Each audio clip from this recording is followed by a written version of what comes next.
34일차 신약 마태복음 1장. 아브라함의 자손이요 다윗의 자손인 예수 그리스도의 족보는 다음과 같다. 아브라함은 이삭을 낳고 이삭은 야곱을 낳고 야곱은 유다와 그의 형제들을 낳았다. 유다는 다말에게서 베레스와 세라를 낳고 베레스는 헤스론을 낳고 헤스론은 람을 낳았다. 람은 아미나답을 낳고 아미나답은 나손을 낳고 나손은 살몬을 낳았다. 살몬은 라합에게서 보아스를 낳고 보아스는 루색에서 오벳을 낳고 오벳은 이새를 낳고 이새는 다윗 왕을 낳았다. 다윗은 우리아의 아내에게서 솔로몬을 낳았다. 솔로몬은 르호보암을 낳고 르호보암은 아비야를 낳고 아비야는 아사를 낳았다. 아사는 여호사밧을 낳고 여호사밧은 요람을 낳고 요람은 우시야를 낳았다. 우시야는 요담을 낳고 요담은 아하스를 낳고 아하스는 히스기야를 낳았다. 히스기야는 므낫세를 낳고 므낫세는 아몬을 낳고 아몬은 요시야를 낳았다. 요시야는 예루살렘 백성들이 바벨론으로 끌려갈 무렵에 여고냐와 그의 형제들을 낳았다. 예루살렘 백성들이 바벨론으로 끌려간 후에 여고냐는 스알디엘을 낳고 스알디엘은 스룹바벨을 낳았다. 스룹바벨은 아비웃을 낳고 아비웃은 엘리야김을 낳고 엘리야김은 아소르를 낳았다. 아소르는 사독을 낳고 사독은 아킴을 낳고 아킴은 엘리웃을 낳았다. 엘리웃은 엘르아사를 낳고 엘르아사는 mat단을 낳고 mat단은 야곱을 낳았다. 야곱은 마리아의 남편 요셉을 낳고 이 요셉의 아내인 마리아에게서 그리스도라 하는 예수가 태어나셨다. 이렇게 해서 아브라함부터 다윗까지 14대이고 다윗부터 바벨론으로 끌려갈 때까지 14대이며 바벨론으로 끌려간 때부터 예수 그리스도께서 태어나신 때까지 14대이다. 예수 그리스도의 태어나심은 이러하다. 예수의 어머니 마리아가 요셉과 약혼하였는데 함께 살기도 전에 성령에 의해 마리아가 임신을 하게 된 사실이 드러났다. 마리아의 약혼자 요셉은 사려 깊고 의로운 사람인지라 마리아의 일이 사람들에게 알려져 그녀가 수치를 당하는 것을 원치 않았기 때문에 조용히 파혼하는 것으로 마무리 지으려 했다. 요셉이 이런 생각을 하고 있을 때 하나님의 천사가 꿈에 나타나 요셉에게 말하였다. 다윗의 자손 요셉아, 두려워하지 말고 마리아를 내 아내로 맞아들여라. 마리아가 가진 아기는 성령으로 잉태된 것이다. 마리아가 아들을 낳을 것이니 너는 그 아기의 이름을 예수라고 하여라. 예수는 자기 백성을 그들의 죄로부터 구원하실 분이다. 이런 일이 일어난 것은 하나님께서 예언자를 통하여 하신 말씀을 이루기 위함이었다. 곧 보라, 처녀가 잉태하여 아들을 낳을 것이니 그 이름을 임마누엘이라고 부를 것이다. 라고 하신 말씀을 이루기 위함이었다.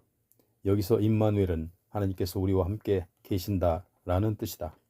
요셉이 잠이 깬 뒤 하나님의 천사가 명령한 대로 마리아를 아내로 맞아들였다. 그러나 요셉은 마리아가 아들을 낳을 때까지는 그녀와 잠자리를 같이 하지 않았다. 마침내 마리아가 아들을 낳자 요셉은 아기 이름을 예수라고 지었다. 2장. 예수께서 유대 땅 베들레헴에서 태어나셨을 때는 헤롯 왕이 통치하던 시기였다. 예수께서 태어나시자 동방에서 올라온 박사들이 예루살렘까지 찾아와서 물었다. 유대인의 왕으로 태어나신 분이 어디 계십니까? 우리는 먼 동방에서부터 그분의 별을 보고 그분에게 경배하러 왔습니다. 이 말을 듣고 헤롯 왕은 마음이 불안해졌고 이 소문을 듣고 예루살렘 사람들도 술렁거렸다. 헤롯 왕은 제사장들과 율법 교사들을 불러서 모아놓고 물었다. 예언자들은 그리스도가 어디서 태어날 것이라고 말했는가?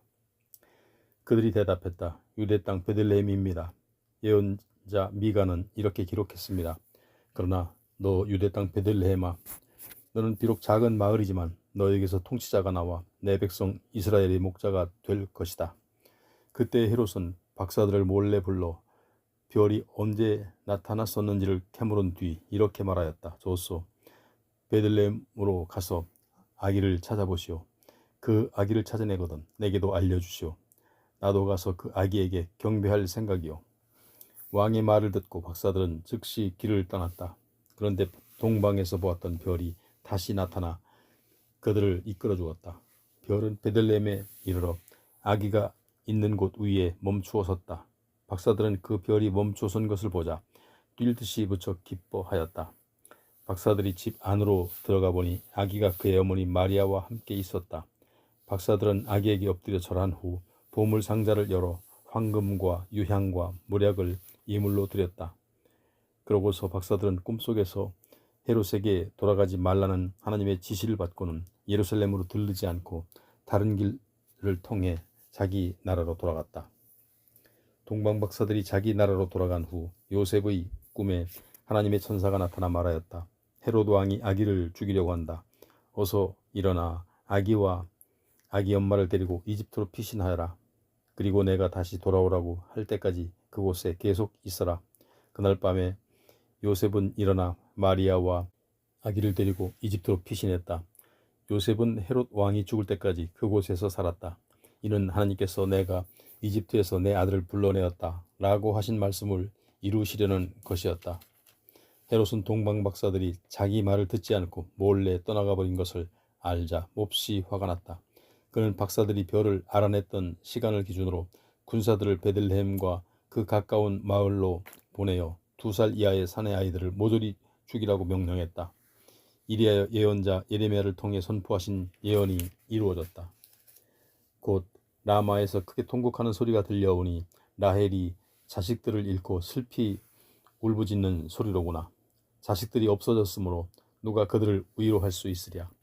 헤롯이 죽은 후에 하나님의 천사가 꿈에 나타나 요셉에게 말하였다. 일어나 아기와 그의 어머니를 데리고 이스라엘 땅으로 돌아가라.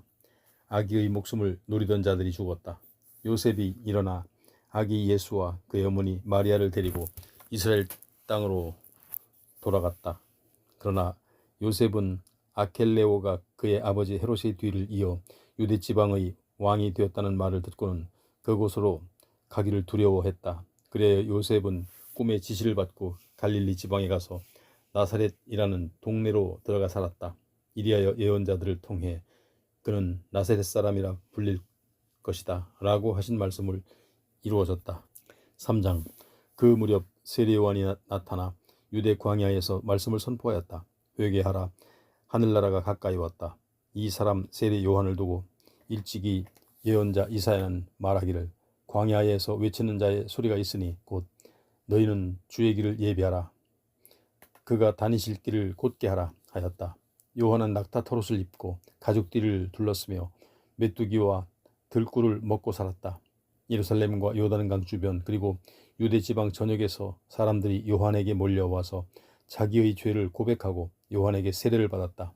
그러나 바리새파 사람들과 사두개파 사람들이 세례를 받으러 나오자 요한이 그들을 보고 외쳤다. 독사의 자식들아, 누가 너희에게 다가올 하나님의 징벌을 피하라고 일러주었느냐. 회개의 열매를 행동으로 나타내 보여라. 그리고 행여 속으로 우리 조상은 아브라함이다라는 생각 따위는 하지 말아라. 내가 분명히 말한다. 하나님께서는 여기에 있는 돌들로도 아브라함의 자손이 되게 하실 수 있다. 이미 도끼가 나무 뿌리 아래에 대기하고 있다. 좋은 열매를 맺지 못한 나무는 하나님께서 도끼로 내리치실 것이다. 그런 나무는 찍혀서 불 속에 던져질 것이다. 나는 너희를 회개시키려고 물로 세례를 준다. 그러나 내 뒤에 나보다 훨씬 위대하신 분이 오실 것인데 그분은 성령과 불로써 세례를 주실 것이다. 그분은 너무나 위대하셔서 나는 그분의 신발을 벗겨드릴 자격조차도 없다. 그분은 손에 키를 들고 타작마당에 곡식을 까불로 알곡은 모아서 곳간에드리고 쭉저기는 꺼지지 않는 불에 태우실 것이다. 그때 예수께서 요한에게 세례를 받으시려고 갈릴리에서 요단강으로 올라오셨다. 그러나 요한은 극구 사양하며 이렇게 말하였다. 안 됩니다. 제가 오히려 선생님께 세례를 받아야 할 사람입니다. 그런데 어찌 제게 세례를 받으려고 하십니까? 예수께서 대답하셨다. 지금은 내가 하자는 대로 합시다. 우리가 이렇게 하여야 하나님의 뜻을 따르는 것입니다. 그제야 요한은 예수께 세례를 베풀었다. 예수께서 세례를 받으시고 요단 강물에서 올라오실 때 하늘이 열리더니 하나님의 성령이 비둘기 모양으로 내려와 자기 위에 임하는 것을 보셨다. 그와 동시에 하늘에서 음성이 들려왔다. 이 사람은 내가 사랑하는 내 아들이다. 내가 그를 무척 기뻐한다. 4장. 요단강에서 세례를 받으신 후 예수께서는 성령에 이끌려 유대 광야로 나가셔서 마귀에게 시험을 받으셨다. 예수께서 밤낮 40일 동안 금식하시니 배가 무척 고프셨다. 바로 그때 시험하는 자가 예수께 다가와 말하였다. 만일 내가 하나님의 아들이라면 이 돌들에게 빵이 되라고 명령해 보아라. 예수께서 대답하셨다. 성경에 기록되기를 사람이 빵으로만 사는 것이 아니라 하나님의 입에서 나오는 모든 말씀으로 산다 하였다. 그러자 마귀는 예수를 거룩한 도성으로 데리고 가서 예루살렘 성전 지붕 위에 세워놓고 말하였다. 만일 내가 하나님의 아들이라면 여기서 한번 뛰어내려 보아라. 성경에 기록되기를 주께서 너를 위해 천사들에게 명령하실 것이다. 그리하면 천사들이 너를 붙잡아 네 발이 돌에 부딪히지 않도록 할 것이다 라고 되어 있지 않느냐. 예수께서 대답하셨다. 성경에 또 기록되기를 주 너의 하나님을 시험하지 말라 하였다. 그러자 마귀는 다시 예수를 아주 높은 산으로 데리고 올라가더니 세상의 모든 나라들과 그 영광스러운 모습을 보여주며 말하였다. 만일 내가 나한테 무릎을 꿇고 엎드려 경배하면 이 모든 것들을 너에게 주겠다. 예수께서 대답하셨다. 사탄아 물러가라. 성경에 기록되기를 오직 주 내 하나님께만 경배하고 그분만을 섬겨라 하였다. 그러자 마귀는 떠나가고 천사들이 와서 예수께 시중을 들었다. 예수께서 세례 요한이 잡혔다는 소식을 들으시고 유대에서 갈릴리로 돌아가셨다. 그러나 곧 고향 나사렛을 떠나 수불론과 납달리 지역의 갈릴리 호숫가에 있는 가버나움으로 가서 사셨다. 이것은 이사야의 예언을 이루시려는 것이었다. 수불론과 납달리 지역, 요단강 건너편 갈릴리 바다로 가는 길목, 그리고 이방 사람들이 사는 갈릴리 지역이요. 어둠 속에서 헤매는 백성들이 큰 빛을 보았고 그늘진 죽음의 땅에서 살아가고 있는 사람들에게 영광의 빛이 비쳤도다.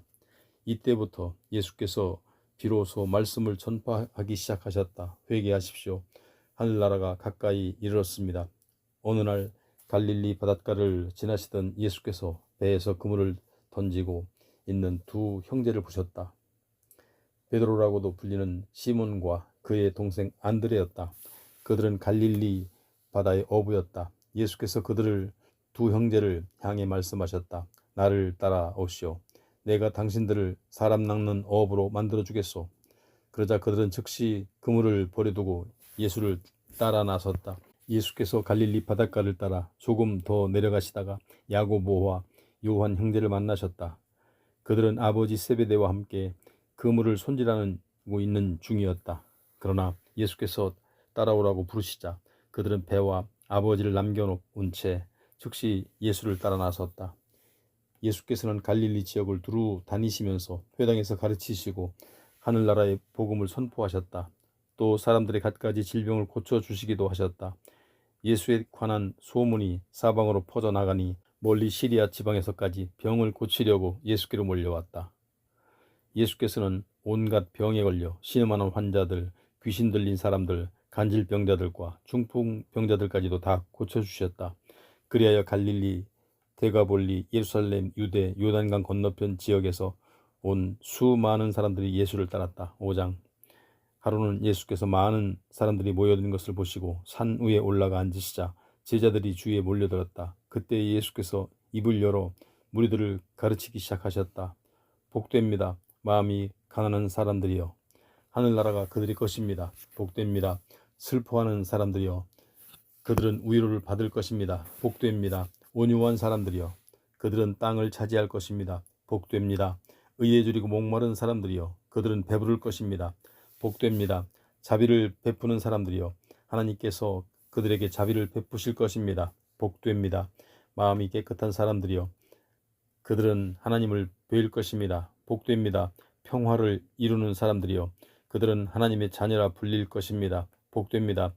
의를 위해 박해를 받는 사람들이여. 하늘나라가 그들의 것입니다. 여러분이 나를 따른다는 이유로 모욕을 당하고 박해를 받고 터무니없는 말로 비난을 받는다면 오히려 기뻐하고 즐거워하십시오. 여러분이 받을 큰 상이 하늘나라에 마련되어 있기 때문입니다. 여러분보다 먼저 살았던 옛날 예언자들도 이와 같이 박해를 받았다는 것을 생각하십시오.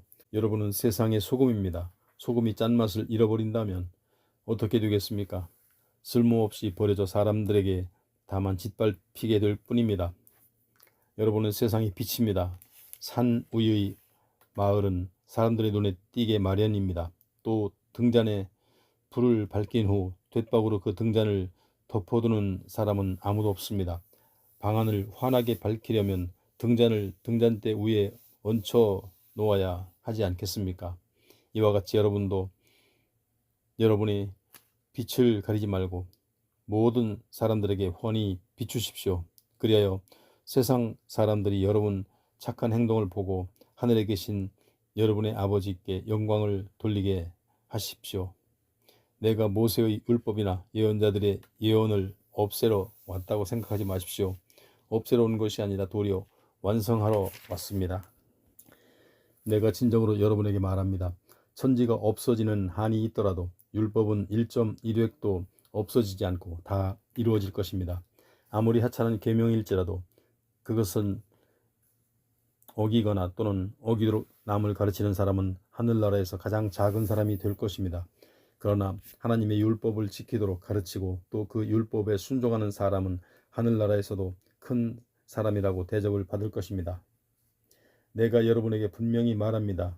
여러분이 바리새파 사람들이나 율법 교사들보다 더 의롭지 못하다면 결코 하늘나라에 들어가지 못할 것입니다. 모세의 율법에는 살인하지 말라, 살인한 사람은 누구든지 심판을 받는다 라고 적혀 있습니다. 그러나 나는 여러분에게 말합니다. 형제에게 화를 내는 자는 심판을 받을 것이고 형제에게 멍청이 하고 욕하는 자는 법정에 끌려갈 것이며 또 이 바보야 하면서 형제를 저주하는 자는 지옥불에 떨어질 것입니다.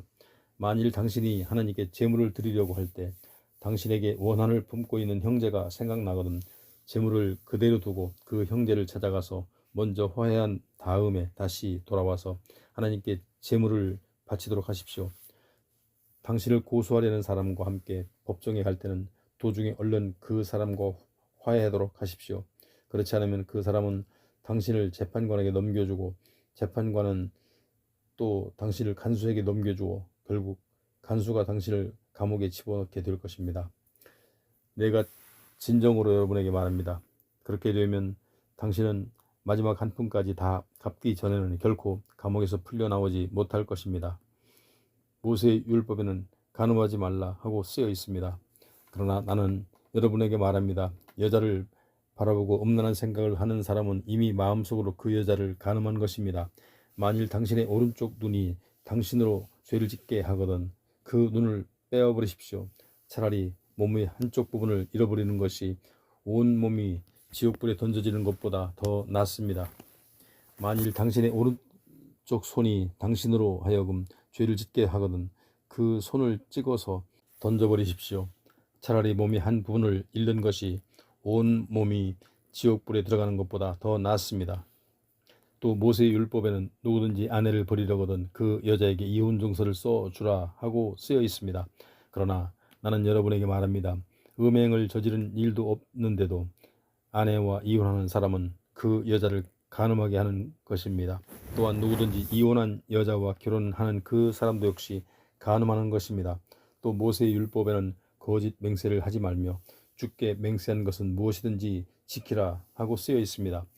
그러나 나는 여러분에게 말합니다. 어떠한 맹세도 하지 마십시오. 하늘을 두고도 맹세하지 마십시오. 하늘을 하나님의 보좌이기 때문입니다. 땅을 두고도 맹세하지 마십시오. 땅은 하나님의 발판이기 때문입니다. 예루살렘을 두고도 맹세하지 마십시오. 예루살렘은 위대한 왕의 도성이기 때문입니다. 당신이 머리를 두고도 맹세하지 마십시오. 당신은 머리카락 하나조차도 희거나 검게 할 수 없기 때문입니다. 여러분은 모든 일에 그저 예 할 것은 예 하고 말하고 아니요 할 것은 아니요 하고 말하십시오. 그것으로 충분합니다. 그 이상의 말들은 모두 악에서 비롯되는 것입니다. 또 모세의 율법에는 눈에는 눈으로 이에는 이로 라고 쓰여 있습니다. 그러나 나는 여러분에게 말합니다. 똑같이 안갚음하려고 하지 마십시오. 만일 당신의 한쪽 뺨을 때리는 사람이 있거든 당신의 다른 쪽 뺨도 대주십시오. 속옷을 달라고 하는 사람이 있거든 겉옷까지도 벗어주십시오. 누가 당신들어 억지로 오리를 같이 가자고 하거든 기꺼이 십리라도 같이 가 주십시오. 당신에게 달라는 사람에게는 주고 당신에게 꾸려고 하는 사람들에게는 등을 돌리지 마십시오. 또 모세의 율법에는 이웃을 사랑하고 내 원수를 미워하라 하고 쓰여 있습니다. 그러나 나는 여러분에게 말합니다. 당신의 원수를 사랑하십시오. 당신을 박해하는 자들을 위해 기도하십시오. 그래야만 여러분이 하늘에 계신 아버지의 자녀가 될 것입니다. 하늘 아버지는 악한 사람에게나 선한 사람에게 똑같이 햇빛을 비추어 주시고 의로운 사람에게나 불의한 사람에게나 똑같이 비를 내려 주십니다. 만일 여러분이 여러분을 사랑하는 사람들만 사랑한다면 여러분에게 무슨 상이 주어지겠습니까? 세리들도 그 정도는 하지 않습니까?